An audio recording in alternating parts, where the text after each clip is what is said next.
Right, I was just talking to the Alliance requisition officer here. Doing some loadout stuff. And before we proceed, let's talk to the crew a bit. I think there's some new dialogue options. Commander, good to see you. Hey Garrus. You've been with C-Sec a while. Have you seen much action? Well, not as much as you, but yeah, I've seen some interesting things. I bet you have. Anything in particular that stands out? I remember this Solarian geneticist I was sent to investigate. That case was a bit disturbing. What happened? Why were you investigating him? I was tasked with tracking black market trade on the Citadel. Most of it harmless, nothing I needed to pursue. But during the course of my investigation, I noticed an increase in the trade of body parts, organs mostly. We usually get a few of those, but not the numbers I was seeing. We weren't sure if there was a new black market lab or if some freak was harvesting organs from citizens. You've seen this before on the Citadel? Every so often, some lab sells unwanted parts through the black market, but they're not as bad as the psychos. I remember this one L-Corps diplomat we caught in my first year on the job. He was hacking people up and selling their organs. Had the station in a bit of a panic. But this case wasn't that clear-cut. Turns out there was more going on than we first realized. So how did you figure out what was happening? First, we got a hold of a sample and ran DNA tests. The weird thing was, the match led us to a Turian who was still alive and was very convinced he'd never lost his liver. After a bit of digging, I discovered this Turian worked briefly for Dr. Salion, the geneticist. So I went to his lab hoping to find evidence of cloned organ development, but there was nothing. No Solarian hearts, no Turian livers, not one Krogan testicle. You're kidding, right? Why would anyone want Krogan testicles? Some Krogan believe that testicle transplants can increase their virility, counteract the effects of the genophage. It doesn't work, but that doesn't stop them from buying. They'll pay up to 10,000 credits each. That's 40,000 for a full set. Somebody's making a killing out there. So Krogans have 4 testicles. Good to know. What'd you do about the geneticist? I brought in some of his employees for interrogation to see if I could get them to talk. While I was interviewing one of them, I came across something suspicious. Good thinking. Lackeys are always easier to scare. Exactly. Though in this case it paid off in a different way. One of my detainees started bleeding profusely during the interview. We offered to patch him up and he got frantic, freaked out. I ordered a full exam to find out what was going on. Our medics found incisions all over his body, some of them fresh. That was our big break. These people weren't just Dr. Salion's employees. They were test tubes. Walking, living test tubes. He was growing parts inside these people? Exactly. He cloned their organs right inside their own bodies. Then he harvested them and sold them off. Most of the victims were poor. He'd pay them each a small percentage of the sales, but only if the organs were good. Sometimes an organ wouldn't grow properly, so he'd just leave it in them. Most of them were a mess, but only on the inside, hidden so nobody could see it. I hope he got what he deserved. That's the worst part. We never caught him. Why not? What the hell happened? He ran, blew his lab, grabbed some of his employees, and headed for the nearest space dock.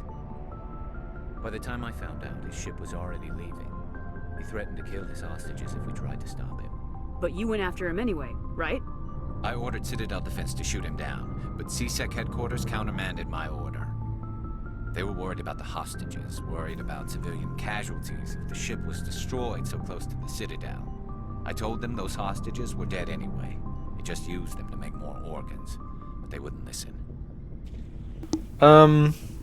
Obviously I agree with them. They weren't dead anyway, you couldn't know that. But the question is what my character would say here.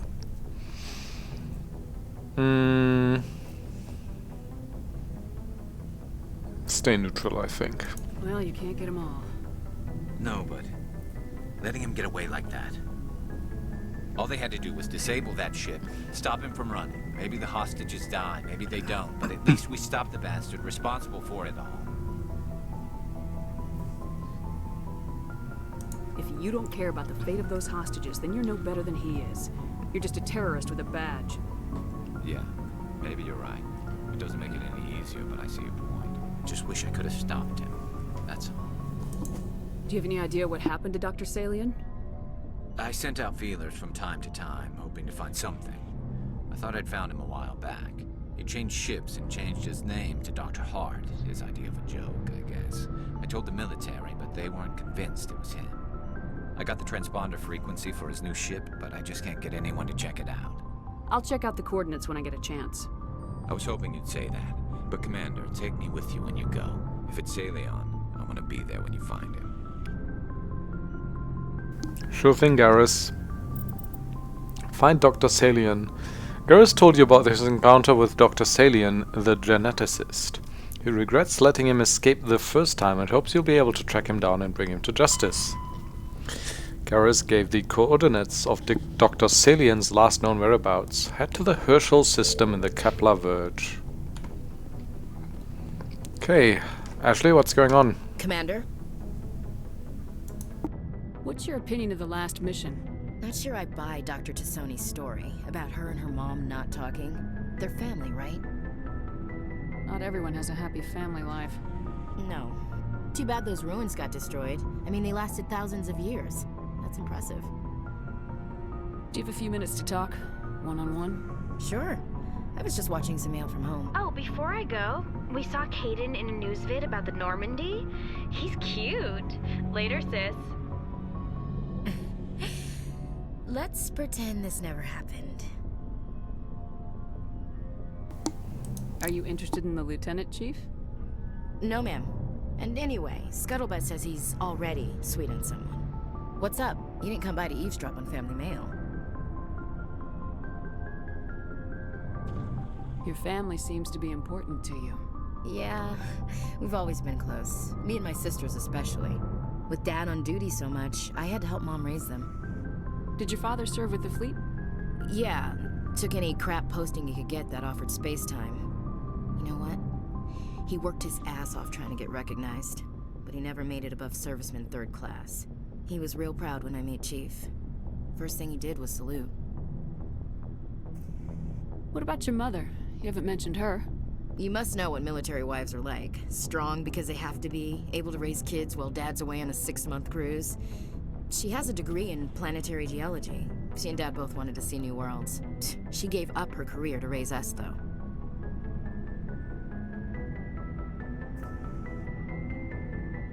You have more than one sister? Sounds like a big family. Yeah, I'm the oldest, then Abby, then Lynn. Sarah's the youngest. She's still in high school.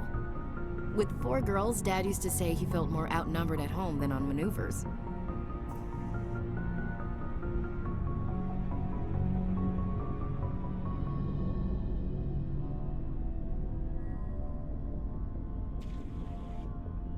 Where did you grow up? All over. We transferred a half a dozen times before I finished grade school. You go where personnel command sends you, right? I guess that's why I'm so tight with my sisters. We'd have to leave all our friends every 2 or 3 years. After helping raise them, your sisters still talk to you? Amazing. Things were tense between Sarah and me for a while. Then we bonded. Sounds like a story. Feel like sharing? Sarah got herself a boyfriend who wanted to go faster than she did, Mike. I didn't think he was a bad kid, just pushy. Lynn would send me these worried vid mails, and I'd tell her to relax. Where were you when this was going on? I was on active duty. Sarah's graduating high school this year. This was only a couple of years back. They were on Amaterasu. At the time, I was assigned to Chernobog. Same cluster, but a dozen Hellwire away. Close enough to talk regularly, too far to make it back in an emergency. I couldn't afford a fast packet flight. Sounds like that situation didn't last. Mike thought they'd go for a romantic walk in the woods, because he figured it was past time they did the deed. She levered Mike face first into a tree and left. Didn't have a scratch on her. Good thing Mom and Dad had us all learn some kind of self-defense. I took emergency leave and walked I'd say, yeah. for a few days. Why didn't you tell the police? She said it wouldn't solve the real problem, and she and Mike would both become household names. It was a small colony. I said it was her call to make, that we should let her do it her way. Mom was pretty pissed about that. You said all of your sisters learned self-defense? Lynn did pistol practice, but didn't like it. She's kind of nervous. Sarah took Aikido. Abby decided to learn the sword. She always was a little The weird. ways of the sword, Likes huh? big skirts and tops you have to tie her into. They do great things to her figure, though. What about you? So, what did you learn? One of Dad's friends taught me Marine hand to hand. You said all of your sisters learned self-defense? They do great things to her figure, though. You traveled all the way home to walk your sister to school. It was only a dozen light years, like a day's cruise. It's not like I was going to Earth or something. My last day out, Mike was waiting for us. Sarah had told her friends, so everyone at school knew what he did. He wasn't happy. I wanted to snap him in half, but Sarah gave me this look, this let me handle it, I need to do this alone look. She kept her cool, God bless her, as he screamed in her face. She just let him vent. Then he tried to punch her. I swear, she just flowed around him. Next thing I knew, he's face down on the sidewalk, and there's blood everywhere. That's unbelievable. Sarah must be as good as you. Better. I'm more or less a straight-up puncher. When he swung, she wasn't there anymore, and he fell. She helped him stop the bleeding and had me call an ambulance. She told the paramedics he fell. Before they took him to the hospital, Mike touched Sarah's arm. I thought he was gonna end up on the ground again. But he hung his head, whispered, "I'm sorry," and started crying. And she hugged him. What? The Williams women are a decisive bunch, Commander. We do things when we're ready. Not before, not after. That was a stupid story. I mean, a horrifying story. Like, why is Williams Ashley here still saying that was a good guy? And why is she, like, happy with her sister forgiving him this easily? That doesn't seem like the start of a healthy relationship to me. Now, you were right about one thing. That wasn't interesting. And where was your father during all this? Dad always wanted to serve in space, but he wanted us to have real ground under our feet. He'd say, space is beautiful, but you can't raise a family there. I cannot rest from travel. I will drink life to the lees. All times I've enjoyed greatly, have suffered greatly, both with those that loved me and alone. For always roaming with a hungry heart, much have I seen and known. Cities of men and manners, climates, councils, governments. Bored now. I never thought I'd hear you reciting poetry. Just because I can drill you between the eyes at 100 meters doesn't mean I can't like sensitive stuff. Just don't spread it around. Ulysses was my dad's favorite poem. Every time he shipped out, he recorded me reading it. He had a dozen versions when he retired. Does he still like it? I sure hope so. I read it to his grave every time I go home. Dad passed on a few years back. He's probably still watching, though. He's not a zombie, is he? You know, from heaven, wherever that is. That's not a problem with you, is it? That I believe in God? That depends on whether you have a problem with people who don't believe in God. Commander, I'm not some kind of zealot. I believe in God. What everyone else believes is their business. I should get back to my duties. Didn't mean to take up so much of your time. Right. Dismissed, Chief. Ma'am.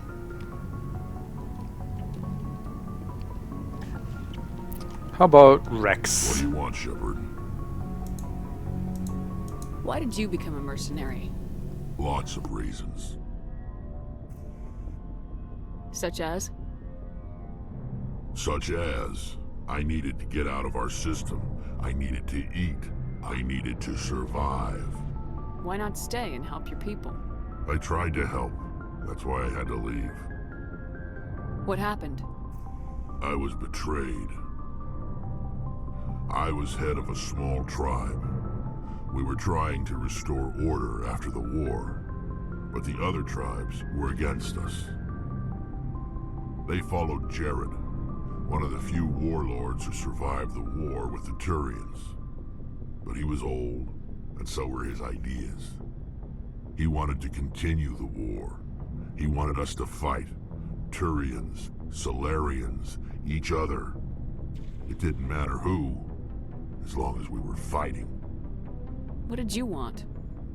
I just wanted Jared to shut up, to stop his ranting. I wanted him to stop leading the tribes astray. But he couldn't understand how much things had changed. We didn't have the numbers to go to war. Even if we did, the genophage made sure we couldn't replenish our numbers fast enough. I told them all to forget about war. We needed to focus on breeding, at least for one generation. And for a while, we were getting through. Some of the tribes started coming around. I take it the warlord didn't appreciate that. No, he didn't. He arranged a crush with the tribes, a meeting on neutral ground. He wanted to talk. We met at the Hollows, near the graves of our ancestors. The skulls of our dead laid bare to remind us where we come from and where we all go. It's as sacred as any Krogan place can be. Violence is forbidden. Sounds like a trap to me. You must have suspected as much. I did. But when your father invites you to a crush, well, there are some laws that even we hold sacred. Jared was your father? He was. Until that day. We talked, but we didn't get anywhere. When it was clear that I wouldn't join him, he gave the signal. His men leapt from the graves of our ancestors like Krogan undead. The few that were loyal to me died quickly. I escaped with my life, but not before I sank my dagger deep into my father's chest. That is why I left, and that's why I'll never go back. You must have family other than your father. Don't you miss them? You trying to make me cry, Shepard? I've got some unfinished business with my family, but that's all.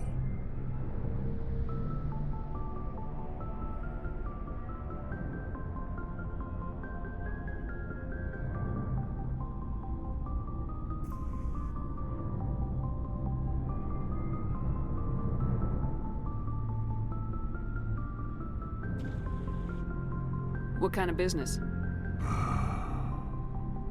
Before I left, I made an oath to my father's father. I swore to recover my family's battle armor. It was taken from him after the uprising. Who has it? Originally, it was taken by the Turian military. We weren't allowed armor or weapons after the war. Now, it's in the hands of Ton Actus, a Turian scum who collects relics from the war. He's made millions selling Krogan artifacts that were stolen from my people. He's got several bases where he stores his goods, all fortified and guarded. I just don't know which base has my family's armor.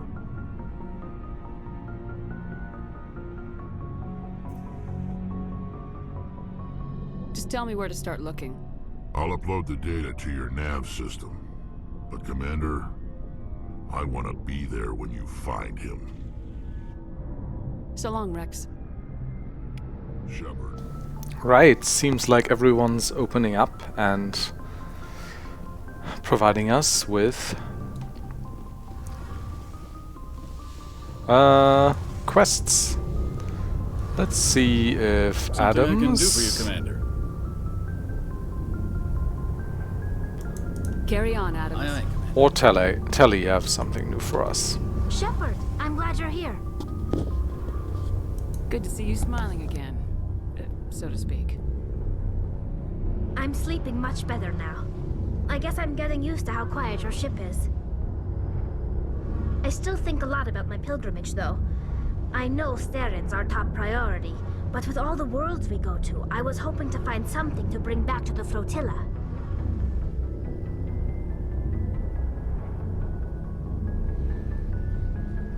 We've still got a long way to go. You'll find something to take back. Yes, but it cannot just be some derelict ship my people can use for salvage. It has to be more than that. There's a lot expected of me. What's so special about you? It's my father. He's the senior member of the Admiralty Board.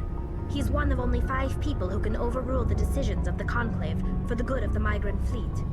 My father is responsible for the lives of 17 million people. Our entire race is in his hands, and I'm his only child. So are you some kind of heir to the Quarian throne or something? No, it doesn't work that way. My father's position isn't hereditary. I'll probably never serve on the Admiralty Board myself. Officially, I'm just the same as any other citizen, but it doesn't work that way in practice. People have always treated me differently because of who my father is. You must get all kinds of special privileges. I probably had it easier than most growing up, but it's not all good. People like my father have enemies, and they're not above using me to get to him. Why didn't you tell me this before? I guess I'm just tired of people judging me because of who my father is.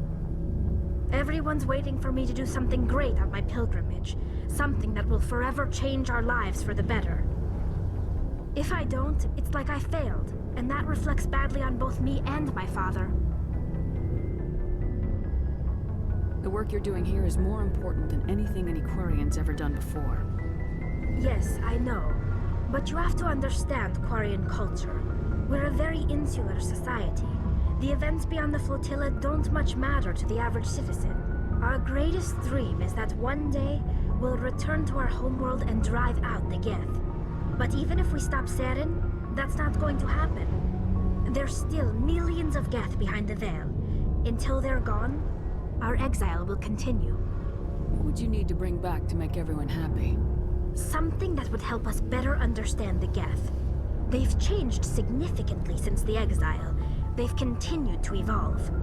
We've done our best to study them, but it's not easy. They're very reclusive.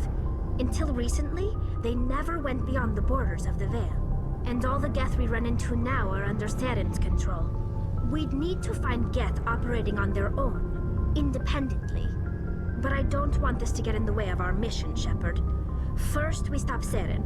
Then I'll worry about my own problems. What was your father like? It wasn't easy growing up as the daughter of one of the Admiralty. Even before he joined the board, he was a prominent figure. People looked to him for leadership. He had to set an example, and he expected the same of his daughter. Plus, he was pretty strict, a military man through and through. He never allowed me to settle for anything less than excellence. As a kid, I sometimes felt like he was pushing me too hard. But now I'm old enough to appreciate what he taught me. The world doesn't owe us anything. If we want something in life, we have to earn it. That's very by your own bootstraps, Tally. Where was your mother in all this? Mother was around, but she always seemed to kind of blend into the background. Almost like she was overshadowed by my father. He tends to do that to people. She passed on about 5 years ago. Some airborne virus that swept through the fleet. Happens sometimes when the filters start to break down. I think my father took it pretty hard. After she was gone, he became even more focused on his work. I think that was his way of dealing with the grief. Sounds like a tough upbringing. You don't resent your father at all? Like I said, it wasn't easy. My father's not the kind of person you bond with. And he wasn't around all that much. Too busy. People counted on him, and he took his duties seriously. Even when he was around, he always seemed a bit distant. Like his mind was always somewhere else. Come to think of it, I can't ever remember seeing him smile. Not once. It's like he was always weighed down by all that responsibility.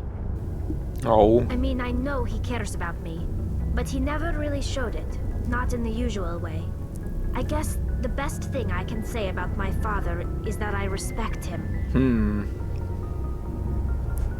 I want to talk about something else. Like what? I should go.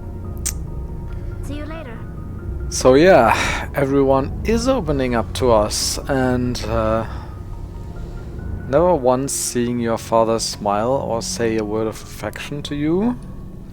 That's gonna mess with people.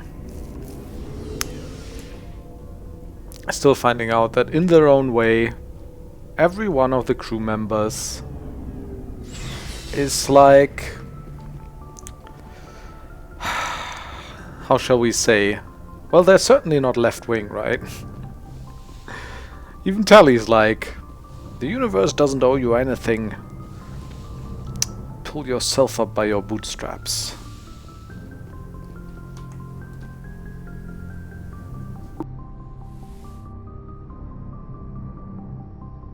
I get the feeling you want to ask me something, Commander. Maybe we could pick up where we left off. You were telling me about your interest in the Protheans. Actually, I think I was talking about my interest in you, and making a fool of myself in the process. As I said, I am not used to dealing with people, especially humans. I did not really know much about your species when we first met, Shepard. I found it hard to take humanity seriously. Your kind always seemed so rushed and high-strung. We don't have the luxury of time, and Asari can live for 1,000 years. We're lucky if we hit 150. That is true. At first I thought that was a weakness of your species. Well, it is a Spending weakness. time with you and your crew, however, I think it may actually be an advantage. You humans are creatures of action. You pursue your goals with an almost indomitable determination. Do It we? is an admirable trait, but also an intimidating one. You're scared of us? Unfortunately, the rest of the galaxy sees humanity as something of a bully. You run over anyone in your path to get what you want. It is up to people like you to change their minds, Shepard. Why me? There is a reason the Council chose you to become a Spectre. They saw something special in you. The best of what humanity has to offer. I looked into your history. I know what you did on Torfin. I cannot even imagine how horrible that must have been, but you did what had to be done. You didn't need to go behind my back. I would have told you whatever you wanted to know. I apologize, Commander. After our last conversation, I was afraid I would say something stupid again. I wanted to know more about you, to understand what made you into the woman you are. There is something compelling about you, Shepard. Unacceptable! Are you sure you're interested in me? Or is it my visions of the Protheans? I admit, your connection to the Protheans had something to do with my initial interest, but it has grown beyond that. You intrigue me, Shepard, but I was not sure if it was appropriate to act on my feelings. I thought there might already be a relationship between you and Lieutenant Alenko.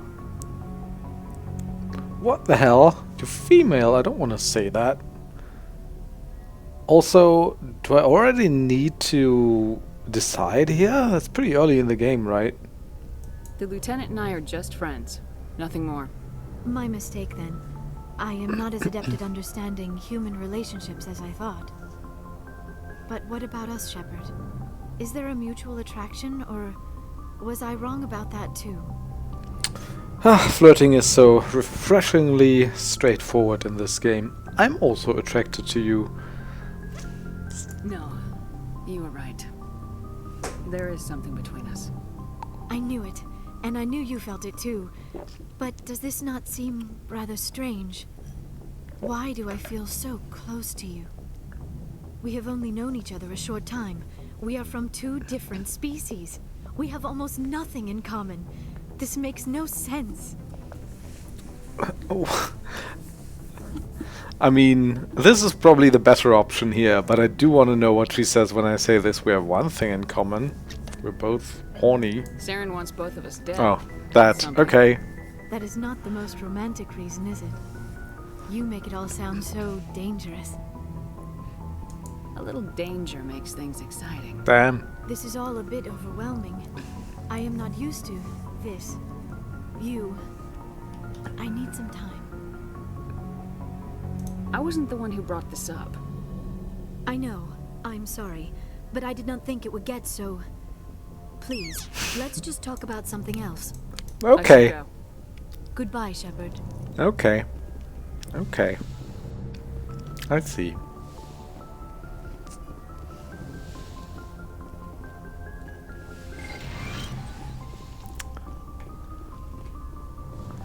And talk to Kaidan.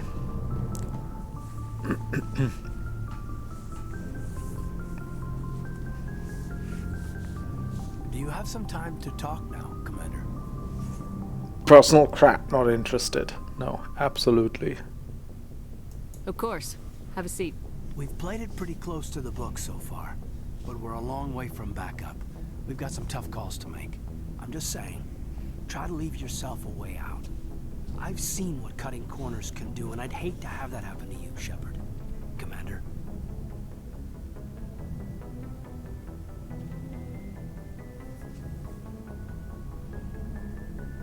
This a personal observation, Kaidan?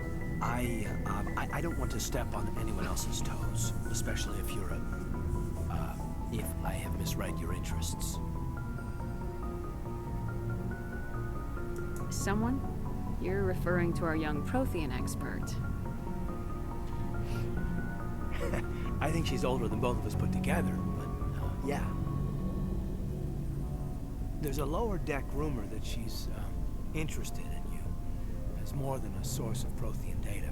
She's a very interesting lady, to my tastes, but I never claimed to be big on alien culture. Ugh. I never claimed to be big on alien culture.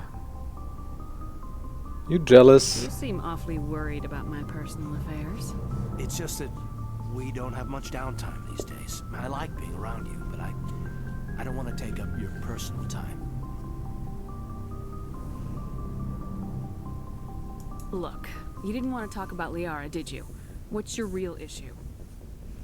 You're right. Sorry. It wasn't, Liara's not my main concern. I'm not questioning any decision you've made, Shepard. Let me be clear about that. So what are you doing? It's my experience that once someone lets something slide, it tends to pick up speed. Do you get my meaning? No. Alenko, if you have one failure, it's an inability to speak directly. Sorry. I'm not looking to dump any baggage, Shepard. You know the records about the biotic training out on Jump Zero? They're all classified, because the Alliance made mistakes. After first contact, Kinetics was set up to track Element Zero exposures and develop implants for humans. Once we had an embassy on the Citadel, Kinetics could bring in experts instead of taking it slow. Experts? The only experts would have to be aliens. Dead on. Turians, actually. That's why Kinetics kept it a secret. They were afraid of what people back home would think, asking the Turians for help when we just fought a war with them.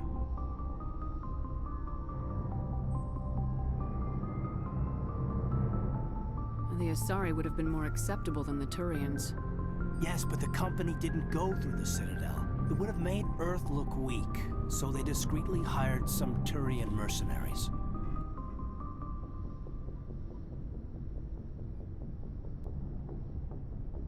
Is there some reason we couldn't learn it on our own?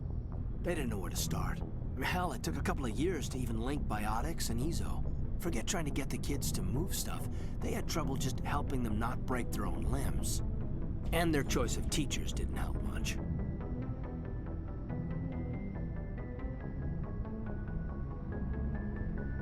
Get your knuckles rapped a few times, Lieutenant? Yeah, you could say that.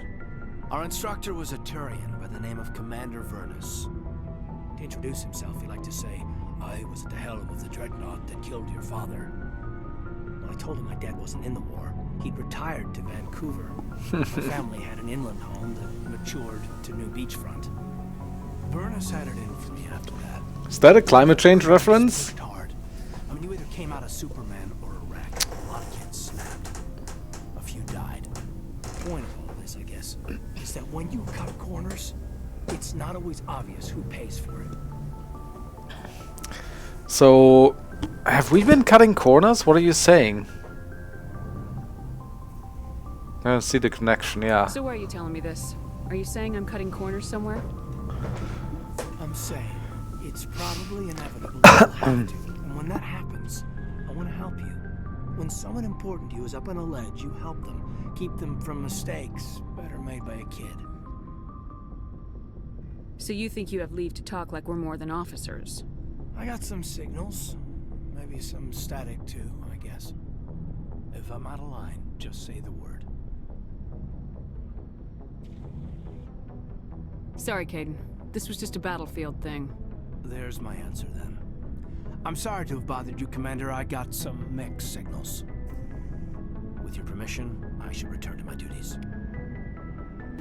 No, you don't have my permission. We're going to stare at each other awkwardly for a while. Just trying to get a sense of where... I've wasted enough of your time for now, Commander. We'll have time for personal debriefing. What's your opinion on the last mission? Hard to believe she's older than both of us put together. Any intentions there? No, Lieutenant? Commander. Just art appreciation. What's your opinion? Art appreciation? Hard to believe she's older than both of us put together. Just remember, Lieutenant, I saw her first. They do say Asari are open to that sort of thing, ma'am. What? What do you mean by that sort of thing? We'll talk another time, Lieutenant. Commander? Oh my god. I mean, either this game has not really aged well, and I know like a lot has happened when it comes to same-sex relationships, and has changed for the better, that is, over the last 14 years. Or did they intentionally write everyone as backward when it comes to this? It's kind of stunning.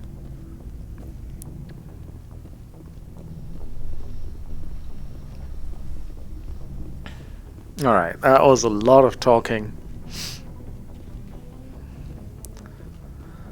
And to be quite frank, not as compelling as I remember them.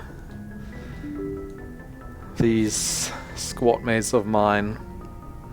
I mean, I guess there's like 14 years between the first time I played this and now, and there's a lot of games that have come out in between that have better writing than this, to be quite frank. So what are we doing? Does Joker have anything new? I don't think so. Commander, something you need? I have to go. Alright, see ya. For the Asari are open to that sort of thing. He meant same-sex relationships, right? I don't know what else. What else he could have meant.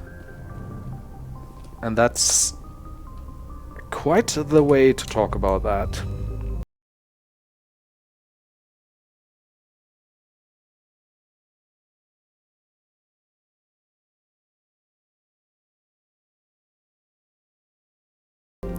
We've done this Exodus cluster. Let's go to the local cluster. Check out the Sol system.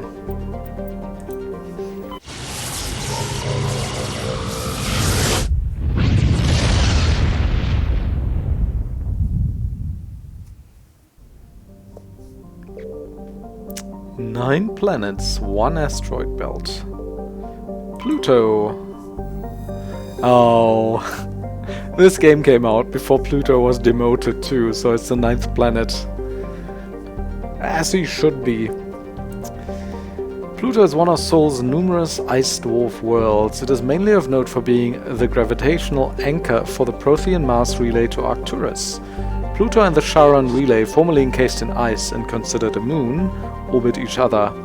Pluto's orbit was circularized in 2157 as a side effect of the Charon mass relay recovery operations. Oh, is that so? Is the reason Pluto's orbit is elliptical right now, because it is in real life, because of Charon? Because they're like a double planet orbiting each other? Does that change? Does that change their orbit around Sun? That's interesting. 9,300 population, orbital distance 39.5 AU, orbital period 247.7 Earth years, Radius 1151. Day length 9.4 Earth hours. Atmospheric pressure trace. Surface temperature minus 229 degrees Celsius. Surface gravity 0.063. What's the green stuff? Just differently colored rocks, I suppose. Neptune. Though Neptune helium, its remoteness made it an unpromising target for mining before development of Mass Effect Drive.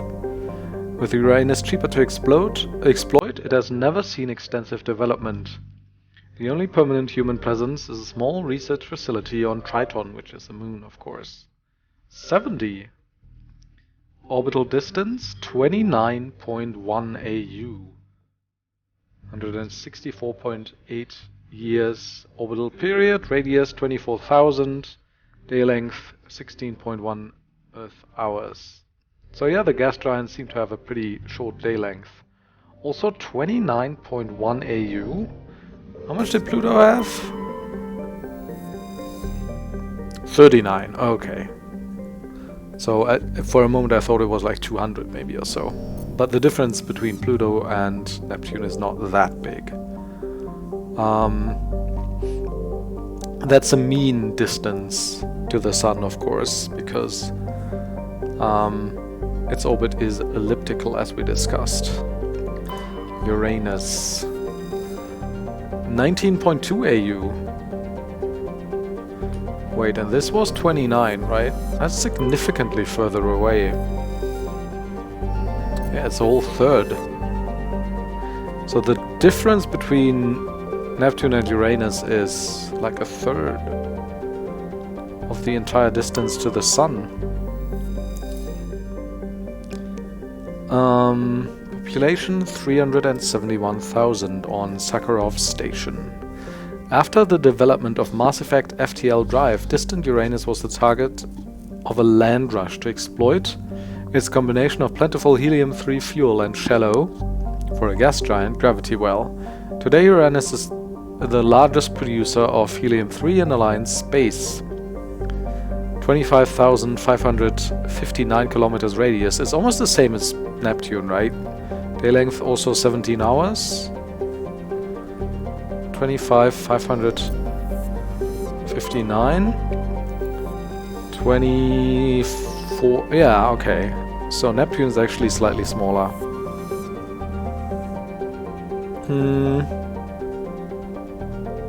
Saturn. Also, what I like about this depiction is the vertical ring, because that's actually true to life. Saturn has been a major source of helium-3 fuel for fusion plants since the 2150s. The moon of Titan is mined for hydrocarbons and used as a hostile environment training facility for Alliance Marines. Population, orbitals on Titan 117,000. Uranus was like 37,000 or something, right? Capital, Huygens Dome on Titan, I suppose. Orbital distance, oh! Another third of the distance gone. So a third of a distance is between Saturn and Uranus, and another third between Uranus and Neptune. Right? 9.5. That's 19.2. 29. I want to see how far they are apart. 39. So, yeah. 29.5 years. 10.3 Earth hours day length. Also 60,200 kilometers radius. That's pretty big. Jupiter is a bit bigger than that, right? 60,000. 71,000 actually. I thought it was around 50. Yeah, that's actually how Jupiter looks, that big storm here. It's like as big as like 300 Earths or something. It's amazing. Jupiter's deep gravity well and lethal radiation have kept its moons from being significantly exploited. The largest outpost is Binary Helix Corporation's Nautilus facility, attached to the underside of Europa's ice sheet. Population all moons 9,100, that's significantly less than Saturn. Orbital distance, again half, 5.2 AU. Orbital period 11.7 years, radius 71,000, day length 9.93 Earth hours. 71. 60.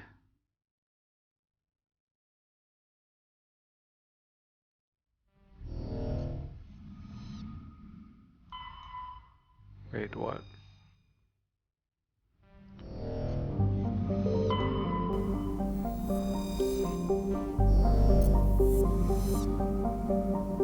So that's like 5 AU, and then Mars is at 1.5. Once considered a prospect for terraforming and colonization, the discovery of faster-than-light travel turned Mars into a quiet backwater.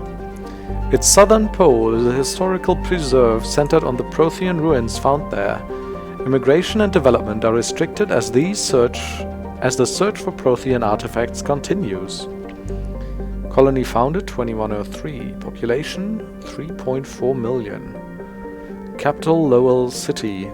That's less than some of the extrasolar colonies, right? Like around 5 million, the one that we just saved from that asteroid.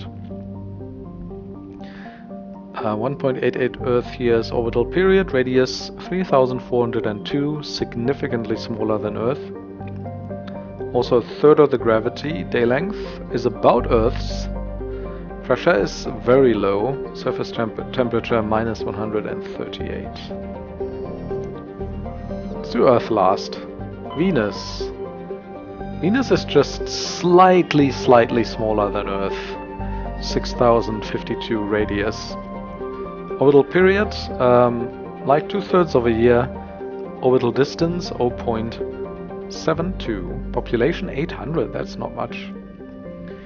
With its molten temperatures, sulfuric acid clouds, and crushing carbon dioxide atmosphere, Venus has only a handful of aerostat research outposts. Day length. Wait, is Venus tidally locked? No. No. But that's actually... that's rare, right? The Earth length, the day length being longer than the orbital period? Because the only way those two are the same if the planet is tidally locked and the same side is always facing the star, right? And that's not the case here, but the same side is facing the star for a long time because it turns very slowly. Wonder why that is. 90 Earth atmospheres. It's very hot. I think Venus is hotter than Mercury even.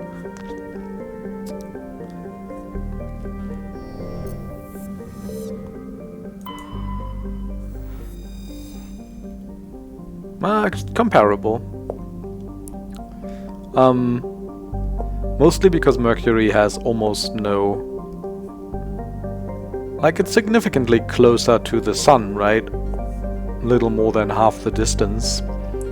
But it has no atmosphere at all, and that's why it's even slightly colder than Venus. Venus has a very, very dense atmosphere.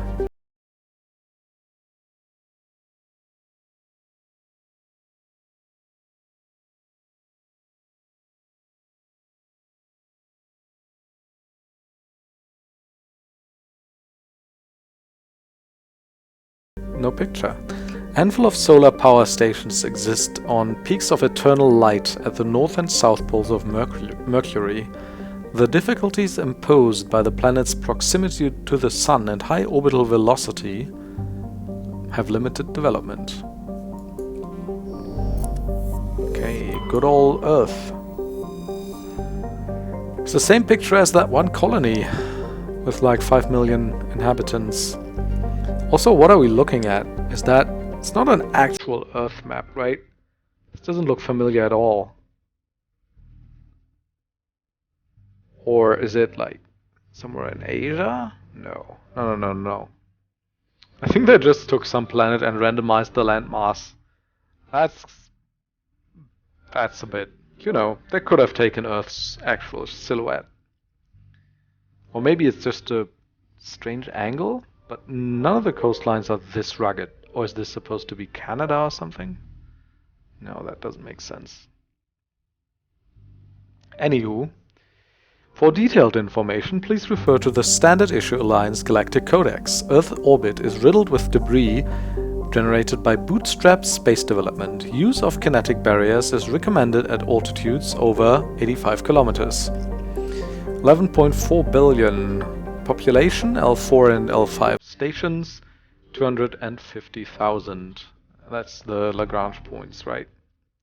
Orbital distance 1 AU. Orbital period 1 Earth years. Who'd have thought? Kind of redundant. Radius 6,378 kilometers. Day length not actually 24 hours, believe it or not. Atmospheric pressure 1 Earth atmosphere. Surface temperature 23 Celsius. That's actually significantly warmer than it is today. The last time I read about the mean temperature on Earth, like during the day and night among all the areas, is 17.5 degrees. So that's 5.5 degrees more. I don't know if it's already higher than 17.5 now, because I read that a while ago. Or maybe that was even the pre-industrial.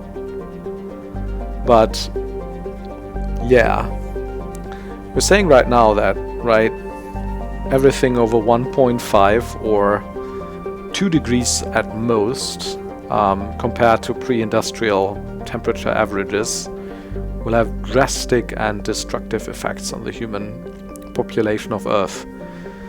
Climate change is a serious issue, but apparently there's like 5.5 degrees more average temperature on this Earth in the future. That might also explain the different coastline, really. Right, that's Sol System. I just wanted to have a look at it, read all that stuff. And I think I'm done with doing side things for now, so I could return to the Citadel or go to, because I have a few side quests to turn in, or we could go to Noveria, continue our main quest here, PAX. Let's look at, this looks also nice, Strenuous.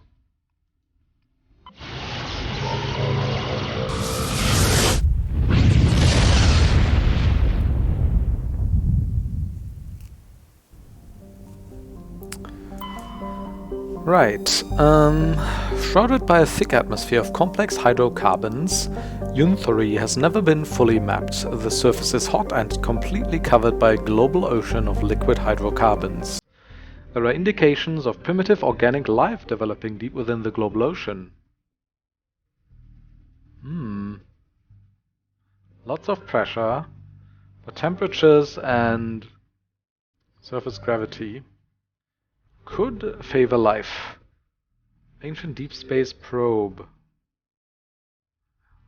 with a medallion. Anti-Terra. Anti-Terra is a standard hydrogen-helium gas giant with traces of ammonia. Hydrocarbons in the atmosphere lend it a distinct brown tint. Smaller than Sol's Helium-3. Sol System's gas giants, right? Except for Neptune and Uranus, I suppose. Tralin. Tralin is a lifeless rock with a trace atmosphere of xenon and krypton. Its surface contains large amounts of iron and magnesium silicates. Due to heavily cratered terrain, starships are discouraged from landing. A Solarian religious cult claims that a certain pattern of overlapping craters in the southern hemisphere resembles their goddess. Long orbital period.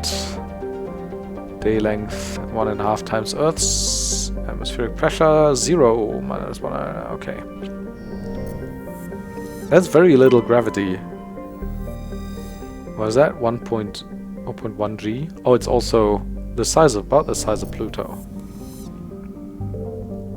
7. Warning, level 1 cold hazard. And it seems I can't land here. Have I been in this system before? No, I don't think so. Even though a picture like this and the warning for the cold hazard usually indicate that we can land the Mako. 7 is the thin atmosphere, has a thin atmosphere of carbon dioxide and ethane. The surface is frozen and mainly composed of cobalt with deposits of copper. Planned site conditions are hazardous, with constant ice storms wrecking the surface. Same day length about. Little lower pressure, very cold, surface gravity 0.8. And lastly, Thesalgon. Standard hydrogen helium gas giant. Thesalgon's atmosphere is tinted blue by trace quantities of methane.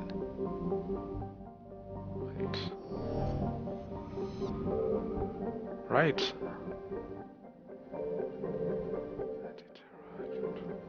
Why can't we land on 7?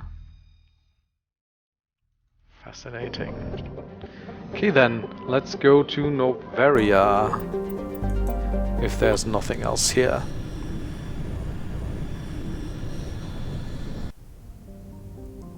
Svarog. Svarog is a small but typical hydrogen and helium gas giant whose orbit lies quite close to the star. It is unusual for a star with a close orbiting gas giant to have a habitable world. Svarog is Puck's only gas giant, but its temperature, powerful winds and high orbital velocity make it a poor candidate for helium-3 mining. While Noveria enjoys plentiful deuterium for its fusion plants, it imports all of its helium-3 from our system. 0.2 Earth years orbital period, that's super short. It's way shorter than Mercury even. Pretty small though, for a gas giant. Murana. Murana is an icy planetoid, smaller than Earth's moon. Many planetary geologists suspect it was once an Oort cloud ice dwarf, which migrated inwards after an encounter with some other body. While the crust is frozen water ice, deeper layers are mostly silicates with pockets of magnesium and aluminum. Murana is tidally locked to Pax. The same side always faces the sun. Happens with small planets like this sometimes. If they're not too far away, it's about the size of Pluto but much closer to its star. 70.7 Earth years day length. No atmosphere, very cold, 0.1 G. How about Veles? Veles has a thin atmosphere of xenon and krypton. Most other materials have frozen and fallen as snow. Its surface is composed of potassium with deposits of magnesium. While investigating the primitive anaerobic life of Veles, binary helix survey teams discovered a cunningly hidden anchorage of the ancient Krogan warlord Morrow. Many records and artifacts of the Krogan rebellions were recovered and sold at auction. The empty base is now abandoned. 24.5 AU. Long period, bigger than Earth. Twice or 2.5 times day length. Very little atmosphere, very cold, lots of gravity. Matriarch Dylanaga's writings. Alright, next up we'll go to Noveria, but that is a tale for another episode. See you then, thanks for watching.